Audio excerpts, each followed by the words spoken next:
everyone, it's Renee with Delaney Jane Cards. Welcome back to my channel.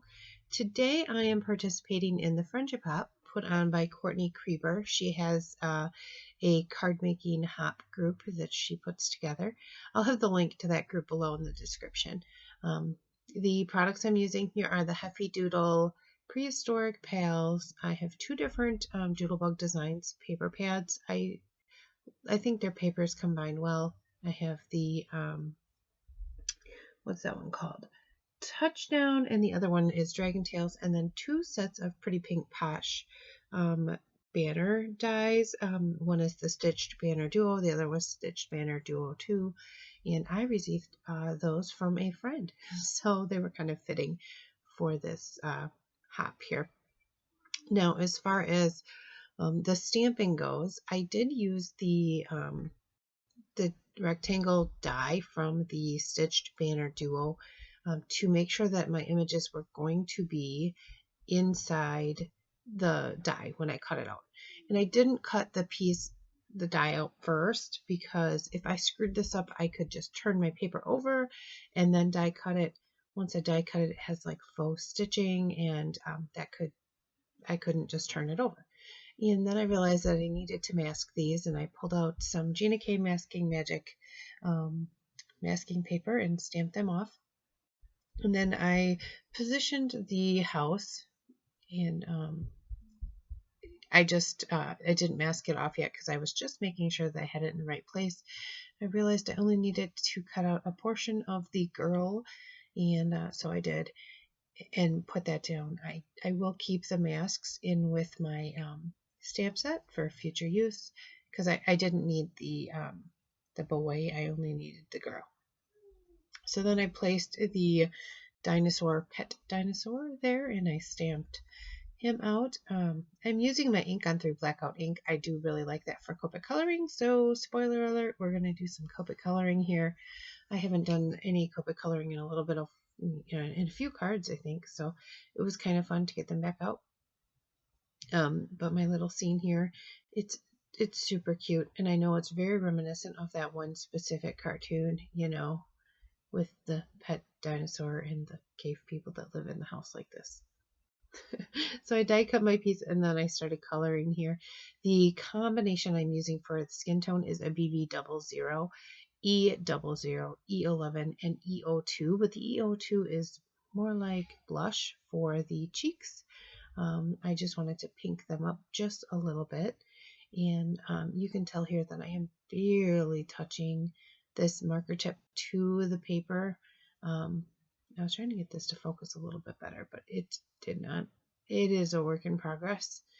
And that's my E000 there that I was using to blend everything out. And I forgot their legs because, I would do that. I would color all of their skin and then realize that I had not colored their legs. They have some kind of sandally shoes on. I just colored them all. It looks like I'm not sure what parts of them were supposed to be a specific color or not. For this pet dinosaur, reminiscent of that one cartoon. Oh, the marker started to get like it was going to bloop out all over the place. So what I did is took both caps off and then turned it around and used the chisel tip to color just a little bit, and it pulled the moisture over to that side of the marker, I think. I don't know. I didn't have any other problems with it. But the pet dinosaur is RV63, RV55, RV17, and RV29 for my deepest, darkest. This RV17 very much matches the color of the dinosaur in that cartoon that I am talking about, that I'm not talking about. You know the one. And then I needed a deep, deep tone, so I did go with the RV29, which is more of a red. So I have quite the range here, from a really pretty light pink all the way to a pretty deep red. And I just added color. I went lightest. I filled the whole dinosaur in, so I went lightest to darkest, and then back out to my lightest again. Sometimes when I'm coloring, actually I start with the mid-tones. I just sometimes find that I can see the image better in my head if I do that, but not always. Sometimes on like cartoon dinosaurs, I go lightest to darkest, darkest to lightest. So then on this outfit here, Of course, I had to go with orange. I used YR04, YR18, YR09, and E07 as my deepest, darkest. It is not a wire color, but it definitely blends in well. I do like this E07. I know some people are kind of confused with the E07 and E04, and I use them quite a bit actually. If you've seen any of my cards where I color like the caffeinated animals, I'll color the eyes with the E02 and the E04, and they make like the most spectacular bloodshot eyes there ever were. For my white combination, I used BV34 and BV31, and then I blended it out with my colorless blender. After this is all dry, because I did cover the whole area with my colorless blender, I do go in later and I add a little bit of C00, but I didn't want to put it on while the colorless blender and the color was still wet. So for her, I chose to do blonde hair, and I did Y21, Y23, and YR23. I find this to be a really nice blonde combination. I don't get, I get good contrast, but not like crazy brassiness, and it's not that super blonde that came out of a bottle. So, you know, I like that combination. For his hair and beard, I used E25 and E29. I just filled in the area and then flicked in some like darker shadows and some kind of hairs in his beard and on his head to add a little bit of texture to his hair. I do like how he turned out in two colors. I think it was just fine. And he's super cute, like really adorable.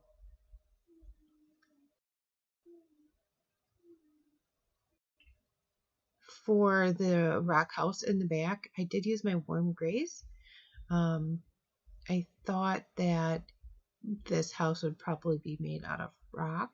Just thinking, maybe. Um, so I filled in the entire thing with my warm grays, and then I went back and I shaded where the cutouts are, where the thickest parts of the like wall are, where you know the windows and the doors, and then around all the edges with my darker tones, W07 and or W07, W7, W5, and then back to my W3. I did go up to the W9 in the spaces in the windows and doors. I thought that there would be no light in there because it's a rock house, and everything inside would look dark. So I filled them in with the W7 first,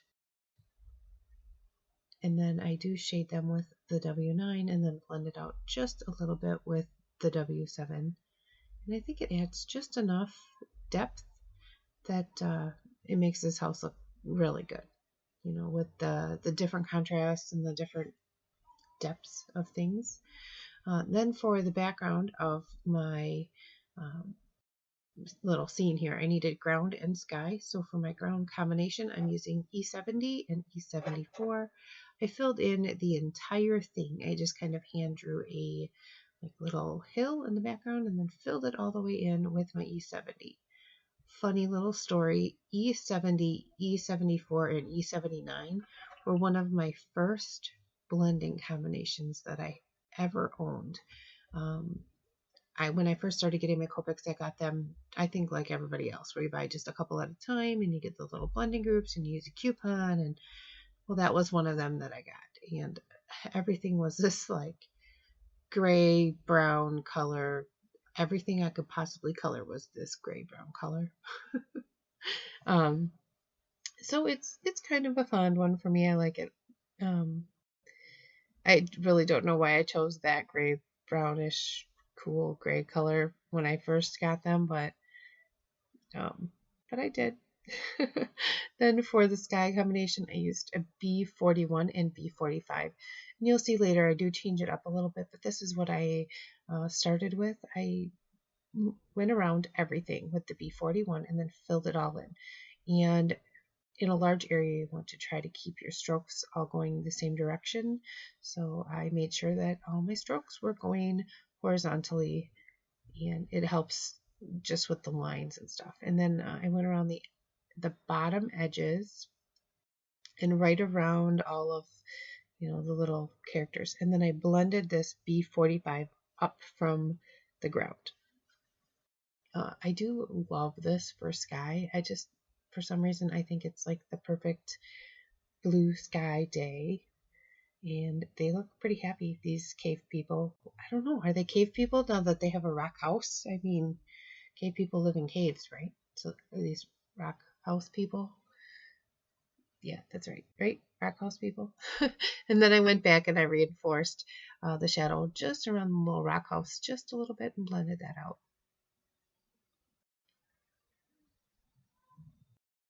I like the rich scene that I can get with Copics.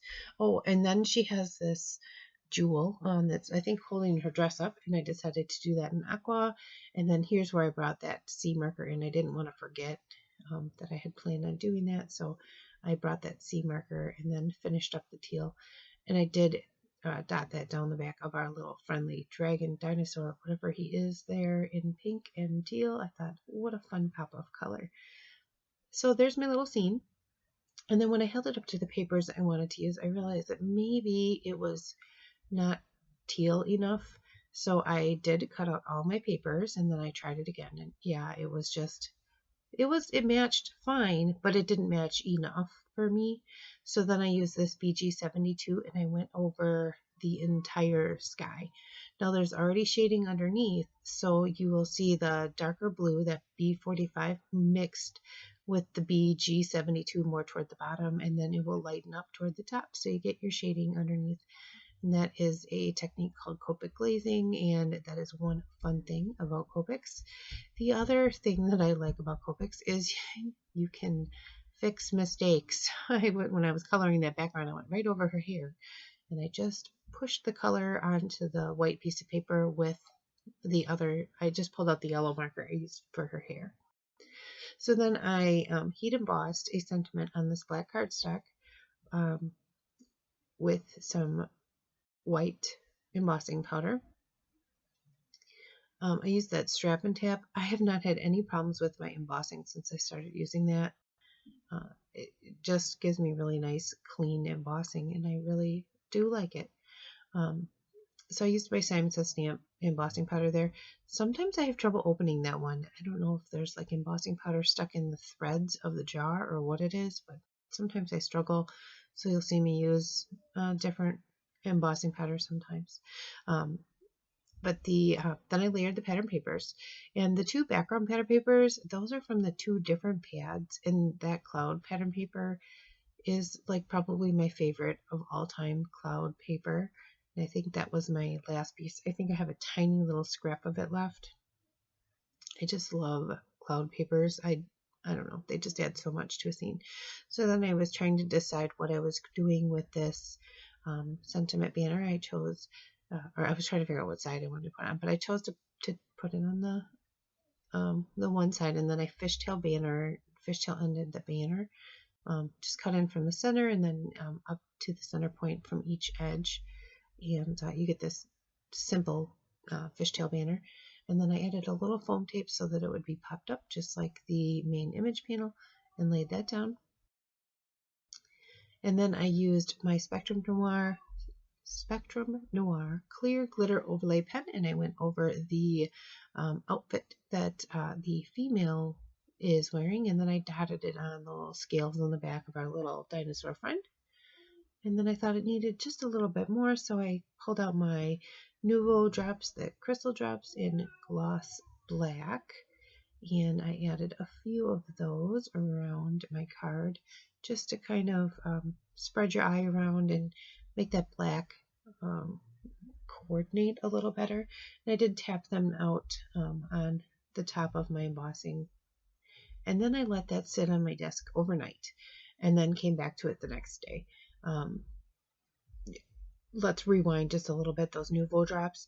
My friend Amanda from Rise and Procrastinate, she said to store them upside down and I would have less issues with them, and I have been storing them upside down, and they have been working so good, just my experience. So I did finish the inside, yay me, and I used a Ranger Letterit ink pad in Shadow Gray, and then just stamped the coordinating elephant. Is it an elephant? No, what is that? Mammoth on the inside. So there's no like words or anything. And then I just adhered the cover or the panel of the card. Where did my words go? Here you can see that I did match that color in the background just a little bit better. And there's a couple of still shots, and I always appreciate you stopping by. Like, comment, and subscribe. I absolutely love to talk to you in the comments. So please do so. And as I always say, give cards generously. Bye!